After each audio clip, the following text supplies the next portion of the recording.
This is radio, ugh, and we'll all die someday. Fingers crossed. Good evening, gentle listeners. I'm Anna Broadbent, and you're listening to Radio Ugh. It was shaping up to be a pretty good evening, listeners. I was feeling good about tonight's show. Unfortunately, about 5 minutes before I left the house, I found out that my ex has a new girlfriend. I will be obsessing over this for at least the next month, if not longer. The new girlfriend's name is Mel. She is a vet surgeon. If you ask me, you only become a vet surgeon if you're too much of a coward to cut open actual people. Or if you value and appreciate animals and want them to have quality medical care, I suppose. A vet surgeon. Ugh. Our station administrator Cam's looking at me through the glass with this pitying expression. But Cam, I think you'll find that the sea is actually full of plastic that can't be recycled, not plenty of fish, so don't even go there. How did I obtain this information, you may ask? Well, Joe's flatmate Paul told his partner Simon, who told their best friend Kyla, who sometimes hooks up with my flatmate Ocean, and Ocean told me. Right before I left the house, because of course she did. There should be some kind of law that if you're queer in New Zealand and you break up, one of you should have to leave the country. New Zealand is bad enough with its 2 degrees of separation, adding the queer factor on top of it. There is no escape. None. I should move. Obviously, I'm not going to move, gentle listeners. Sure, it might be nice to have several oceans separating me from my ex, but I'm not about to leave the relative safety of my home country while the whole planet is dealing with 2 of the 4 horsemen. Speaking of the apocalypse, today's guests are Ernest Lafindumonde and Delaney Endisnigh from DAPS, also known as the Doomsday Agricultural Preparation Society.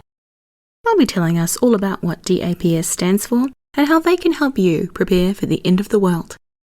Uplifting stuff. Let's kick things off tonight with a sweet little vintage number. You're listening to Radio Ugh. Take my hand and hold it tight. The moon is full, the stars are bright. My darling, it's a lovely night for punching Nazis. We don't agree on everything. I like the winter, I the spring, but we're both full of zip and zing for punching Nazis. We'll saunter down the boulevard dressed in our Sunday clothes and find a white supremacist and punch him right in the nose. Or in the testicles. There are folks who don't approve, so talk him round would be more smooth. But we propose a counter move, just punch a Nazi. We find it really quite surreal. They say the Holocaust ain't real. It's times like this, my dear, I feel like punching Nazis. If you and I should see a chap talking about the master race, we'll just extend a friendly hand and slap him around the face. Or in the testicle, the night has vanished in a trice. The whole affair has been so nice. There's Richard Spencer punching twice that fucking Nazi. We've really had a lovely time. We don't think it should be a crime, but darling, ain't it been sublime to punch a Nazi? Nazi, Nazi, Nazi, Nazi. That was It's a Lovely Night for Punching Nazis, and I certainly don't disagree. Every night is a lovely night for punching Nazis, and quite frankly, it would have been great to have left Nazis back in the 1940s. Another thing it would have been great to have left in the 1940s? Pandemics. Back then it was polio, now it's COVID. The world is a scary place at this moment in human history, gentle listeners. But I'm not telling you anything you don't already know. We've been marinating in the uncertainty of this for a long time now. We're in the 3rd year of a global pandemic, and there's a level of acceptance that comes with that. You can see it reflected in how New Zealand's changed its approach to managing the outbreak. Lockdown in 2020 and 2021 wasn't exactly a picnic, but you can't deny that it made a difference. We did spend the better portion of those years virtually COVID-free compared to the rest of the world. Now it's 2022, and lockdown's a thing of the past. We've got around 150,000 active cases last I checked. Our vaccination numbers are good and Omicron is less deadly, but there's something unsettling about looking at a graph and seeing this huge upward spike. Thinking back to the first lockdown with teddy bears and windows and the team of 5 million, it feels like a whole world away from protests on Parliament lawns, like a whole other universe. In case we needed another reminder that we are living through the plague times, here's a little tune to take you back to August 2021, here at Radio EUGH. It's been a while without it, but it looks like COVID's back. It's not time for complacency, there's no time to be slack. We watch all the news reports, so we know all the regs.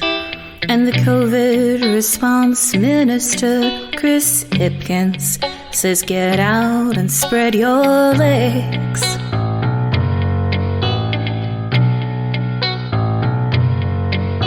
I don't remember this from last time, but it's a fresh start. And if the minister says pardon, we must do our part. Keep parties to a minimum, this ain't the time for kicks. Go on and spread the timely message that it's time to spread your legs.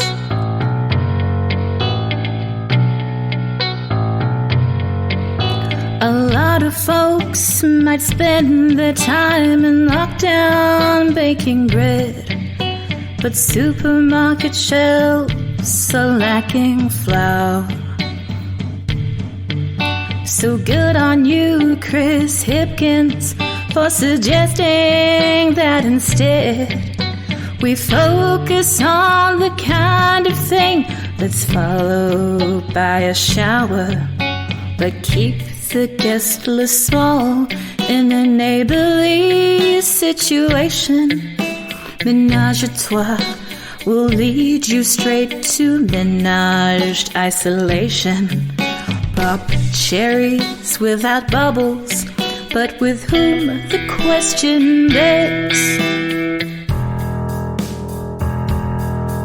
Since you're your safest sex partner, go on and spread your legs.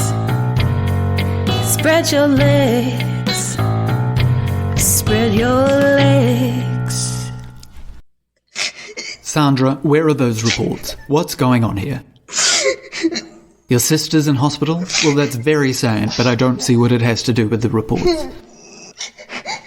Look, you're going to have to get it together. You're not scheduled for a crying break until 3 p.m. A bit of professionalism, please. Don't have emotions on the company dime. Stick to your allotted mental breakdown time.